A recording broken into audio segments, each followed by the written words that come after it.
Hi, I'm Sarah Noble, your host for the Modern Day Intuitive Podcast. For over 25 years, I've been on a spiritual journey, searching, learning, expanding, and growing. I've traveled the world, led by my heart, on a quest to know myself so that I can support others. This podcast was created from my deep desire to help you connect with your intuition and to inspire you to create a life where the impossible becomes possible and you live into your sacred dreams and desires. Thanks for being here and enjoy the show. Hello, my loves. Welcome to the show today. Thank you for being here.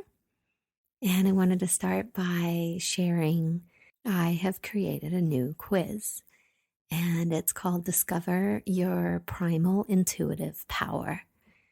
And it's based on the idea that when I was first entering into this intuitive realm, I didn't know what my strongest gift was. And I found that I was trying to access gifts that were not as developed. And this really was a stopping place for me. I kept bumping up against not being able to see the way I thought I should. And as I learned more, I realized that actually knowing is my primal intuitive power. And once I accessed that, things started to change quite rapidly for me. So to give this gift to you, I've created a quiz where you can determine which power of yours is the strongest and therefore give you this portal into really developing your intuition in a faster, more alive way. And also, I have the Ignite Your Intuition free gift that's available on my website. So lots of goodness for you that I would love for you to check out and use to really deepen and develop your intuition. So for our show today, Jeannine Kim is here looking to find the core of why she is afraid to share herself out loud in our tech-based world. And with this question, we dive right into how past lives affect our current lives, how your birth story can influence your life story. We talk about shamanic journeying and the art of soul retrieval, the importance of initiation by fire, how to balance feminine and masculine energies and claim your sovereignty as a woman. We look at the importance of becoming aware of the collective consciousness and how not to take what it says personally. Uncovering what you are in devotion to and living from that place, and finding the path that is correct for you. I do want to share a little bit about Jeannine, as she is here doing beautiful work in the world. And for over 23 years, Jeannine has been offering healing wisdom and guidance to clients worldwide as an intuitive reader, 5D astrologer, medium, HHP, yogi, teacher, and author. Her main passion is supporting others in their evolutionary journey with sustainable, deep, whole self transformation and intuitive becoming. You can find links to her work and to find her on social media in the show notes. And enjoy my reading with Jeannine. Hi, Jeannine. Welcome to the podcast. How can I help you today? Hi there, Sarah. I was hoping that you could help me find the core of why I'm so afraid to really share myself out loud in this technology-based world. I'm a healer myself, and I've been doing this for quite some time. And I have great rapport with the people I work with, but putting it out there is really intimidating for me. And I have visceral responses to that tangible fear. So I was wondering if you could help me find the base of that wound, please. Yeah. So our wounds can be from this lifetime, and they can also be from other lifetimes. And what you're showing me is a past life where your third eye, you're showing me you were really open, you were seer, and you were drowned. You were not welcome, and your gifts were scary to others. And so that is playing out in the background? Are you aware of any past lives, or has anything like this come up before? A similar one, well, something like that, where I did have a gift of understanding plants and plant medicine, and I had some handicaps, but my ear, it had been kind of pummeled through on one side. So with like a stick, that I saw that in a past life as well. So something very similar, yes. Yeah. And as you're talking, I get this really fiery sensation in my first chakra. Okay. What was do you know much about like when your mother was pregnant with you and when you were born? Um, yes, actually, well, there you go. I was adopted and given up for adoption. It was 1967. So this was a time where women weren't allowed to be pregnant out of wedlock. And she actually went to a home for unwed mothers. That's what they called it back then. So there was a lot of shame around it. I met her when I was 20, and she had said that when she gave birth to me, they had stuck her in a room way in the back. And they figured, oh, it's the first child. It'll take a while. And apparently I came within a couple hours and on my own with her. And the doctors came in and they said, oh, you're not supposed to see this, and kind of shamed her for it. And then that's all I know. Hmm. Yeah, that's a big event, a big life event for you right from the very beginning as you arrive. Like it's not okay to be seen. Mm-hmm. Yeah. Yeah. So now here you are doing this amazing work in the world, really living into your truth and your purpose. And your soul is saying, it's time to be seen, sweetheart. It's time to be seen. What generational work have you done? What kind of healing has happened for you around this birth and these past life events? I have done generational work. I'm actually moving through, I have quite a few ancestors, the birth parents and then the ancestral, and I've completed most of the birth parent stuff. But as far as the being seen, it's really just been kind of trial by fire. I use the energy of the choices that I make in my daily life to kind of get me going, to kind of have me make bold moves and to know that I'm going to be okay. So I've really done more real-time work with that, but I haven't really gone back to extract too many of those past lives. And I have met, I've tried to meet my baby self when I was born at that very moment, but I haven't, I've let her know that things are different. And, of course, everybody's necessary from a bigger perspective, but that's about it for the work that I've done. This is going to be a really beautiful and freeing place for you to spend some time. And I get this image of you are you familiar with like shamanic journeying? Yes. Mm-hmm. Yeah. So journey back to that room. And when you're born, I see you picking up that baby and just cuddling her and looking in her eyes and saying, I see you. I see you. I see you. I love you. I love you. And there's something that happens. And actually it's the putting that baby inside your heart is the piece. And that is essentially a soul retrieval, right? Like this little piece of you that got left behind. You have the power to bring it home. She's so sweet. Oh my gosh. I can just like smell that baby smell right now. Oh my goodness. Mm-hmm. Yeah, there's going to be freedom for you in those places. Like, and I love that you use initiation by fire or, words like that, because that's my life. and, and I celebrate you for being on that path. And, the word you use is choice, right? Like you're deciding your choice creates your life, and you are very aware of that.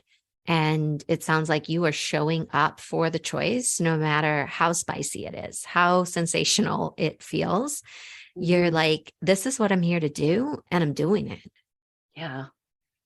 The vision I'm reminded of back when I was about 33, and I went back to Chicago for my father's death, and my father that raised me. And he died about 4 days before my birthday. And I was also going through some other hard times with relationship and whatnot. And then something told me at that moment that I should go back to the place that I was adopted from, walk in there, and walk out on my own. That trial by fire moment. So I did that. And it happened to be maybe about 4 or 5 days after my birthday. So I would have been there 33 years ago. And the woman took me around and she showed me the nursery where the babies were. And there was a little girl, some nurse randomly brought the baby girl up and held it up to the window right there for me to look at. And so I was looking at this little girl and I was like, oh my gosh, I know you. I mean, just like you told me the exact visual, like I know you, you're going to be okay. No doubt she was probably born just a few days ago, right? The same time I was, and just a different time and space. So I will remember for sure to do that. That was a good first step, but I should do that for myself as well. Yeah. Yeah, that's significant. 33, right? Like that is Yeah. one of the divine master numbers. I in my life, it's when everything started to change. Yeah. So you're also showing me like a heaviness in the right side of your body. So like the masculine side. Right.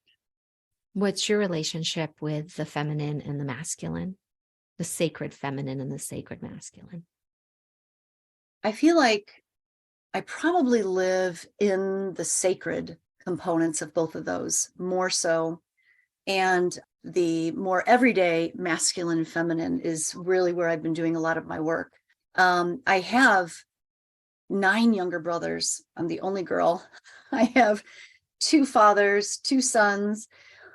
So I've had nothing but, these gorgeous men in my life. And I love the men, but I also know that they're probably for certain reflections of many lifetimes of integration that I'm trying to probably make sense of. So on an everyday level, I could be very masculine in that way. Like I'm very young energy, I bring that forth. I'm very much a doer, but I'm highly intuitive, highly empathic.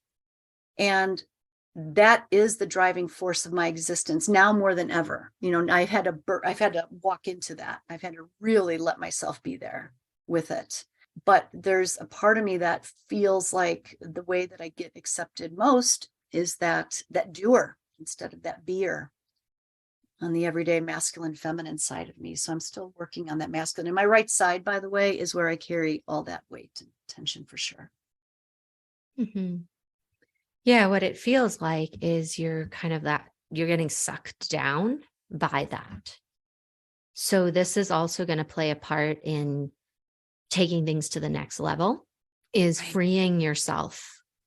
Like it's like cords, right? And like you say, beautiful representation of the masculine in your life and so much love that's coming from it. And yet at the same time, I see it as like binding you, where cutting the cords, creating a boundary between like, I am a woman. Like, yes, I'm in this masculine family and all these masculine attributes and so much masculine love, but it's like claiming your space as a woman so that when you move into being seen, people see you rather than all these males that are in your life, because that is a different energy. I imagine you know this. And what people are that we work with, they come to us because of who we are. I mean, what we do is important, but it's really about who we are. Right. Yeah. And for you, because there's this pull that's happening with the masculine, and it's kind of pulling you down into some old storylines related to the masculine. Mm-hmm. Freeing yourself from that and claiming your sovereignty as a woman is going to allow people to see you in a different way than they can see you right now. Like you change vibrations, you change frequencies. Yeah. When you let go of that. Are you following what I'm saying?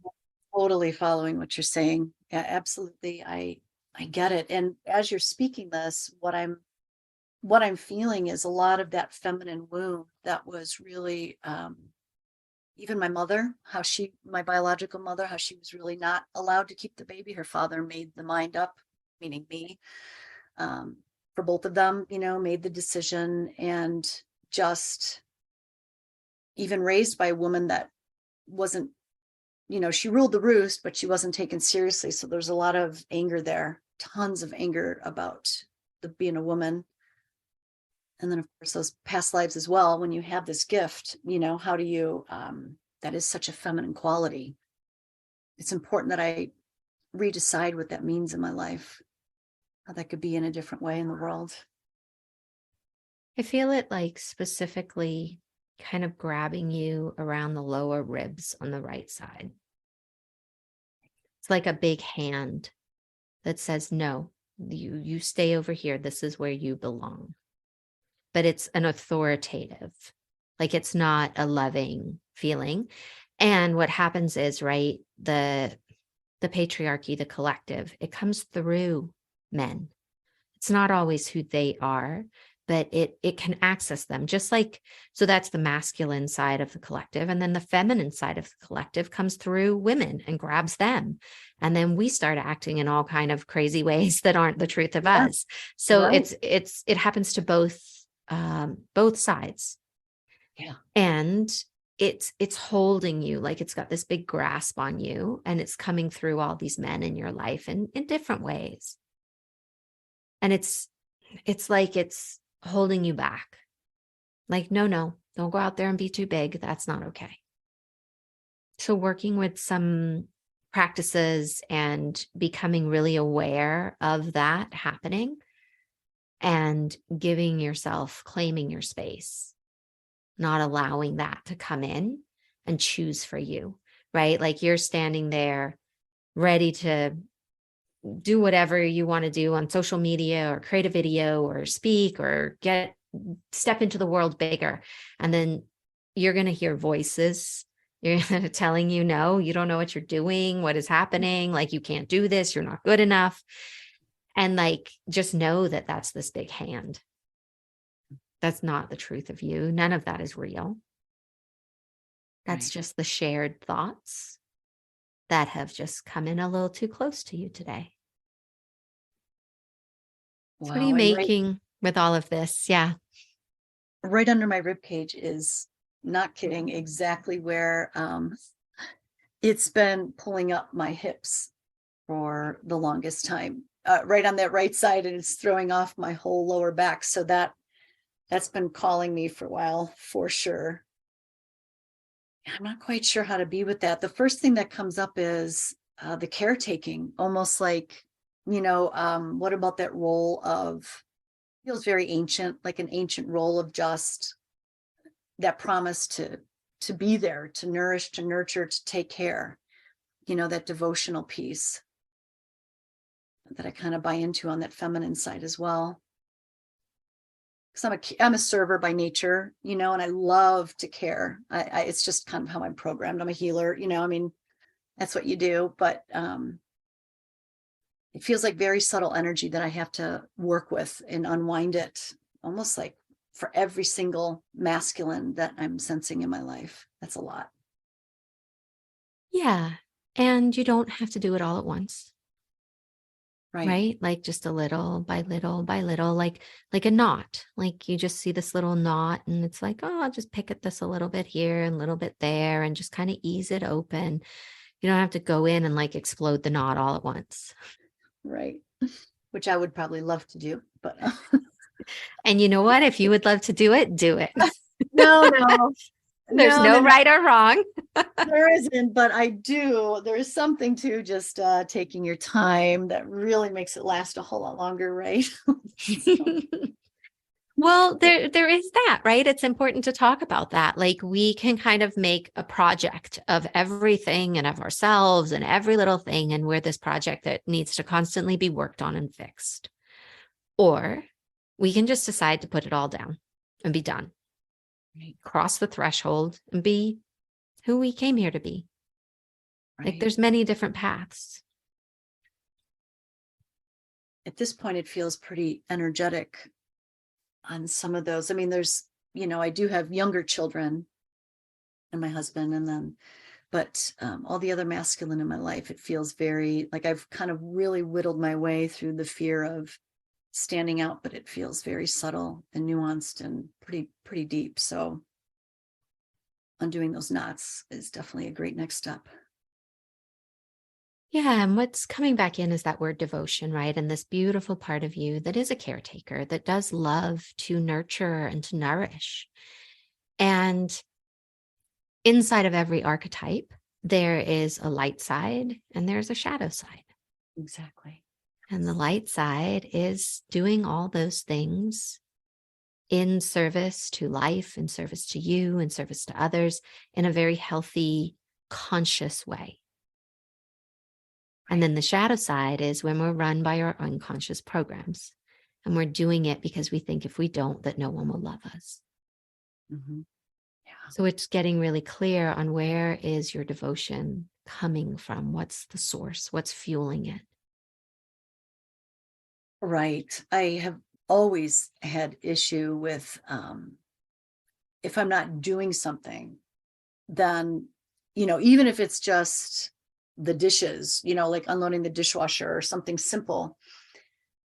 If I didn't do something throughout the day, then almost like, and I try to justify it by saying that I didn't appreciate life enough that day, when really I know it's deeper than that. I know it's really a value statement on myself, that I'm just perpetuating that, just sitting around and understanding that my presence there is really something I have to practice daily, allowing myself to just be.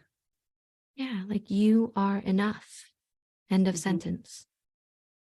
There's no amount of doing that is ever going to prove to you or other people that you are worthy. It is a vicious, never-ending cycle. The way that I have chosen to play with this is to be in an experiment of only doing what I love. And it is very spicy. It is definitely a trial by fire because there's a lot of programming that's going to tell me that I have to do all these other things over here. And I have just been firmly in this experiment. And the times that I have come out of it, I notice that life gets harder. Mm-hmm. And so now I'm doubling down on the universal law of that my being is what creates my life, not my doing. Mm-hmm. And who am I being in all of my moments?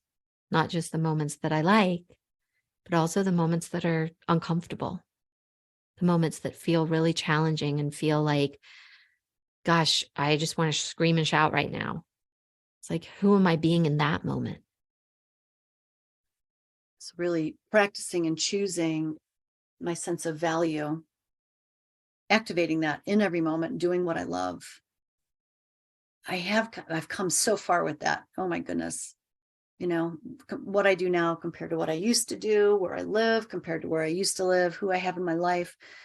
I've just refined that to the nth degree. And it could be a lonely road, it's such a lonely road because the foundations that break down while you're doing that, the whole world starts to shift around you, but it becomes quality over quantity. But now I'm seeing that there's this big last horizon that's kind of been plaguing me my whole life, and I've been resisting it, and now it's kind of coming up, and I see where I've missed some spots for sure. Yeah, that value of self is really something. And I love how you use that word values because it is. If you put everything that you're doing against your values, Mm-hmm. there's going to be a lot of things that you realize that they don't line up for you to do because they definitely don't fit into any of your value categories. But here you are spending your life and your energy and your time doing them because of some story that tells you that you have to. Right. Yeah.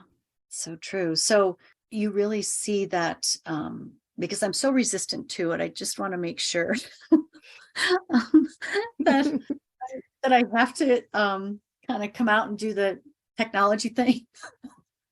Like, I mean, I sense it. I know the answer. I guess I'm just looking for, I don't know what I'm looking for. A quick out in case you want to give me one.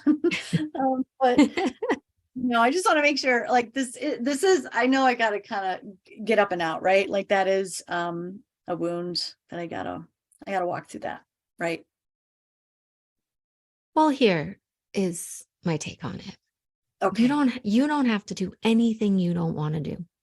If you Yes. don't ever want to be on social media, then that is correct for you. And you do not need it to grow a business. The coach I work with, she took her company to $1 million with barely any social media. So there's many paths. You do not have to take a path just because someone says this is the way to do it. Right. The goal is to find the path that is correct for you and your heart. However, if you are choosing to not show up just because you don't want to feel uncomfortable and you want to be in the resistance and you don't want to be seen, then that's something to look at. Yeah, you're right. It's your why that is the part that is the defining factor. It's true. And I want to circle back around to that word devotion, because that's what's coming up. And it's living in devotion, right? So here you are with this horizon, this thing that's been poking at you for a while now, it sounds like. Yeah. And you're still in resistance, which, believe me, I know very well. And the way that for me, I played with this, worked with this within myself was getting really clear on what I am in devotion to. And then looking at what I'm doing, what I'm tolerating, and sacrificing what isn't working in devotion to the life that I want to live. Right. I love that. In devotion to the life you want to live, and having it really taking action on the steps that can deliver you there when you know it will. Right. Yeah. And it will Wow. help you, like doing the soul retrieval, doing some work on this family line and past life things, clearing out this masculine pattern. Those things are going to change you at a cellular level. Mm-hmm. So that there isn't that maybe that panicky feeling or that like wanting to hide sensation that happens in your body when you think about doing these things. That's exactly what I feel. Panic. I do. It's quite tangible. Yeah, and it makes sense, right? Because in these other lives you died, and as a baby you were abandoned. It was not okay for you to be seen. Something big happened. And so that first imprint on you as you came into the world, that still lives inside you. That is still part of your energetic field, and your energetic field informs your physical body, informs your emotional and your mental body. So when you go to post or do something, it activates that primal nervous system survival mode, right? That comes into play. And then that is like, oh gosh, no, don't do that. So you're just caught in that. And there is a way to shift that. That is not something that you have to continue. And in fact, I would even say you came here to change this for that whole male family line and for your adopted mother, for your birth mother, for the women in that orphanage, or not orphanage, I'm sorry, for in the home for unwed mothers. Yeah. Yes, thank you. Yes. You came with this mission to change it for all of them, because when you change how that experience lives inside you, you change it for everybody. That's how energy works. Wow, that's a lot. It's a powerful place to be. claiming Yeah. you. I always bite off a little more than I could chew. So sounds right up my alley. There you go. Hit the ground running. Oh yeah. Mhm. Be fun. Wow, that's powerful. Thank you. You're welcome. Does this feel like an okay place to land today? Absolutely. Thank you for being here. Thank you for having me, Sarah.